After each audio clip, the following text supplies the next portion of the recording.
Gemini Rising, Mercury is the ruler of her chart.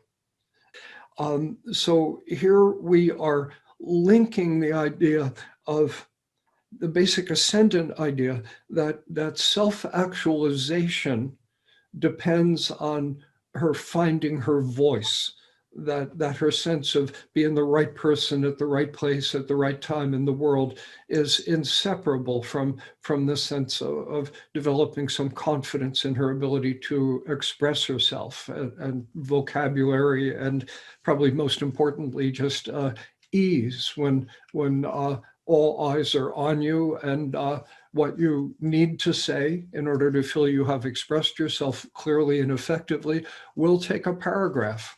And so it takes a certain amount of confidence to stand in front of people and say a paragraph.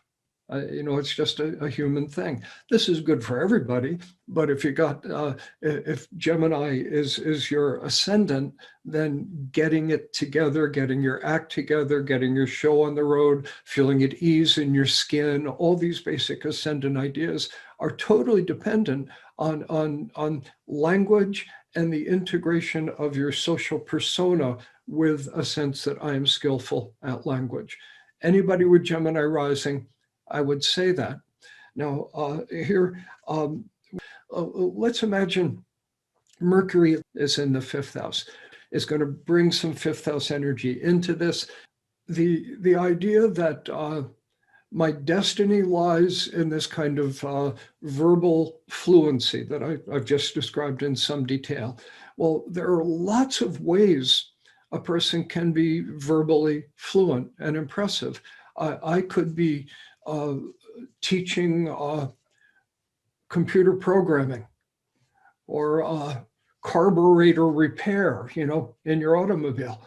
And those are complicated subjects, and they require verbal skill and clarity and all of this, but they would not really be very reflective of a fifth house Mercury ruling that chart. The fifth house is many things we could say about it, but one of them, it's a more creative kind of expression.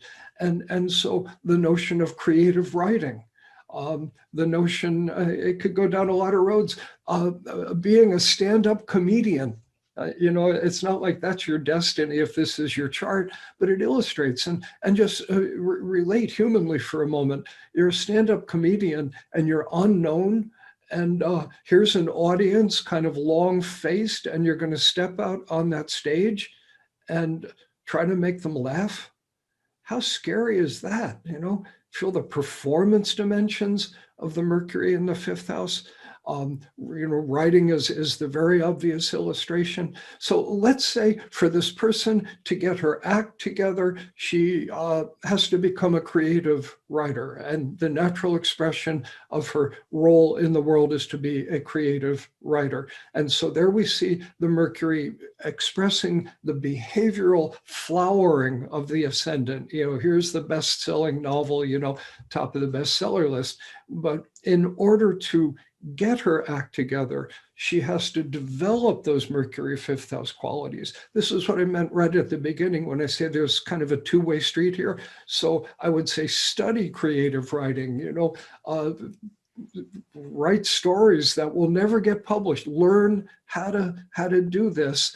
And that will empower you to eventually express yourself behaviorally, the open flower of one who is recognized in her community as a storyteller. So it kind of, they feed back into each other. If I were sitting with this person, just one more comment, I would quote, I heard the late, great Kurt Vonnegut once back in the 1970s. He came to my university and spoke. And he was wonderful. There's 1,000 of us in the audience. And he said, I know you're all working on a novel. It was probably true for half the audience. And he said, I'm going to give you some advice. Tear up the first 10 pages. And it's obviously kind of funny, but it was sort of brilliant. You're probably too wordy.